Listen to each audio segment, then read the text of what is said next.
এই বিজনেস করবি আর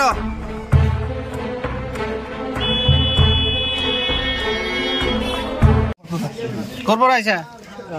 কি নাম মাহবুব কি লইছে বেড়া এই তামুক হ্যাঁ তামুক তাই নাম ক দাদা কি হলো এসে বেড়া কি করিবা আমি খাই ওই যে দোকানদার কইছে কটা কোন দোকানদার কি নাম দোকানদারের নাম কি নাম জানি না কিন্তু কটা দিবার কইছে কয় আমার কটা দিস একটা সর মে দিব ভাই একটু বলার কথা কইছে অমুক কথা কইছে আমার এর কথা ভালো করে ককে আবার বিক্রি করস কিমান বিক্রি করস 50 টাকা রে টকলা কথা হ্যাঁ 50 টাকা বড়টা 100 টাকা বলে কে টাকা বিক্রি হইছে আজি देख लेंगे क्या बोले आले हमारे बच्चे ইনকে ভাষা বাদ দিছে আয় তো আই বের দিছেন जान बारी से हे हमारे द्वारा दिसे गाड़ी चलाए ড্রাগস বিক্রি করে নাকি ना ना আছে নাকি পকেট ना देन হলুদ কলকি আছে কলকি টু লাই দিনা তোরে যে আইবার দিছাল ना की सुना তোরে আবার চিনোস এটা কি করে ये जो खाए में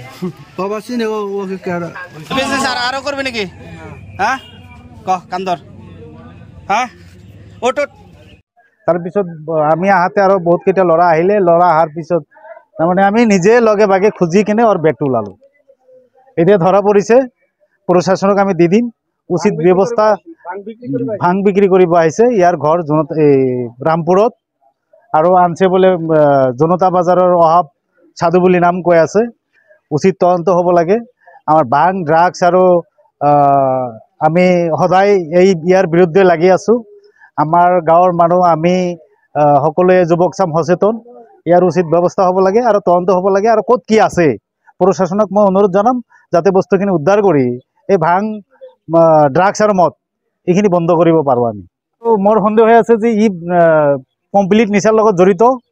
ই যিহেতু ড্ৰাইভাৰ বুলি কৈ আছে এই সন্দেহ আছে যে ই ড্ৰাগছো বিক্ৰী কৰে আমাৰ সন্দেহ হৈ আছে যেহেতু পুৰাণা বিজনেছমেন হ'ব পুৰাণা বেপাৰী নহ'লে এনেকুৱা বেগত বয়মত ভৰাই টুপলা বনাই সজাই আনিব নোৱাৰে কোনেও নোৱাৰে বজাৰৰ মাজত তথাপি কলগাছিয়া মাজমজিয়া বজাৰত ইয়াৰ শাস্তি আমাক প্ৰশাসনৰ ওচৰত অনুৰোধ জনাওঁ যাতে ইয়াৰ উচিত ব্যৱস্থা কৰে ইয়াক জেল হাজতলৈ প্ৰেৰণ কৰে এইখিনিয়ে শাস্তি বিচাৰোঁ কি হয়েছে এতে কি হয়েছে ইয়াতে ভাং বিক্ৰি কৰবা আহি ধৰা পড়ছে পিছত আপনাৰ বিক্ৰি কৰিলে ধৰছো তাক কি বিচাৰিছে কি বিচাৰিছো ন্যায় বিচাৰিছো আৰু তাৰমানে ইয়াৰ একজনেৰ কাৰণে আৰু 10 জনেৰ ভাং খাই তাৰমানে খাই আছে আমি জানো যে ইয়াক পুৰা শাস্তি দিব লাগিব খবৰ মানেই এনি লাইভ 24/7 আৰু এনি লাইভ ডিজিটেল যিকোনো খবৰৰ বাবে যোগাযোগ কৰক 9387734920